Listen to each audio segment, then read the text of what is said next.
بسم اللہ الرحمن الرحیم۔ آپ کو پتہ ہے کہ اس وقت ایک بہت بڑا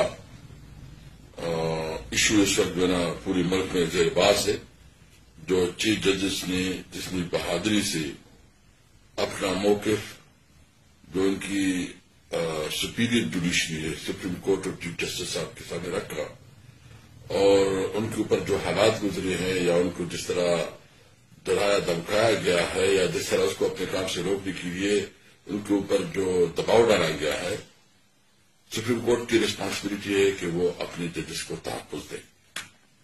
لیکن مجھے افسوس اس بات پہ ہے کہ جو اس کے ذمہ دار ہے، جس نے یہ سب کچھ کیا ہے، یعنی آج سے 13 مہینے پہلے کس کی حکومت تھی؟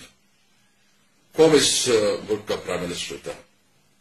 اگر کوئی اس کے بعد کیئر ٹیکر بھی آیا تو وہ کس کے کہنے پہ اور کس کے مشورے سے بنا تھا؟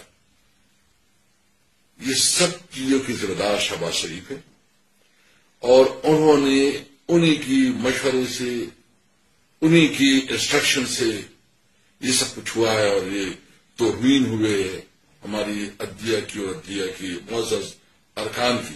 اور یہ صرف ادھر نہیں ہوا، یہ پشاور میں بھی ہوا ہے، یہ پنجاب میں بھی ہوا ہے، یہ سندھ میں بھی ہوا ہے۔ لیکن یہ چیف جج جو بہادری دکھائی ہے، یہ قوم کی ہیرو ہیں،